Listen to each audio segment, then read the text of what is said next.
Είναι το μόνο τσάι που μου αρέσει γλυκό. Εγώ βάζω σιρόπι αγάπης. Μην με ρωτήσετε πόσο. Μετράω μέχρι το 3, ανακατεύω και έτοιμο. Γιούλη, you legend. Λοιπόν, θέλω να ξέρετε ότι επειδή είμαι βασικιά, πίνω το τσάι μου βασικό. Πίνω τσάι σκέτο, μαύρο. Το πιο συναρπαστικό πράγμα που βάζω στο τσάι μου είναι γάλα. Οπότε βλέποντας το βίντεο της Γιούλη, εγώ εμπνεύστηκα λίγο και επειδή ο τίτλος του βίντεο είναι ένα τσάι για όσους αγαπούν τα Χριστούγεννα και εγώ αγαπώ τα Χριστούγεννα και επειδή είναι χειμώνας και κάνει κρύο, θέλω κάτι έτσι πιο ζεστό και spicy. Οπότε πάμε να αγοράσουμε τα υλικά για να φτιάξουμε το τσάι της Γιούλη. Έχω τη λίστα με όσα χρειάζομαι. Είμαι στα μπαχαρικά και τα ψάχνω. They ask you how you are, you just have to say that you're fine when you're not. Δεν έχουν κανέλα σε sticks. Δεν πειράζει, θα χρησιμοποιήσω τριμμένη. Η Γιούλη χρησιμοποίησε γάλα βρώμης και εγώ κάνω ό,τι λέει η Γιούλη, οπότε θα πάρω και εγώ γάλα βρώμης.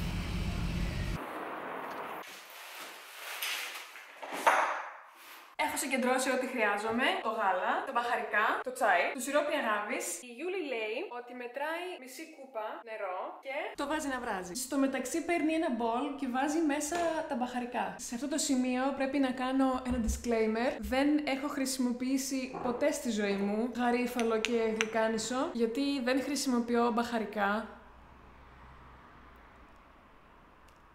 Δεν χρησιμοποιώ μπαχαρικά.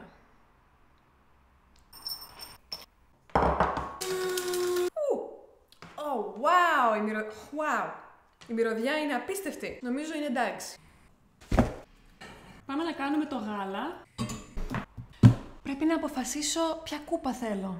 Μπουφ, μπέμπα μπλομ, του κίθε μπλομ, μπέμπα μπλομ, του κίθε μπλομ, μπλιμ μπλομ.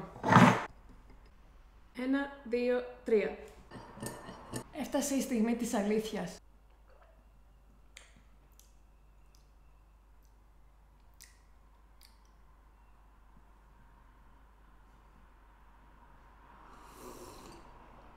Wow!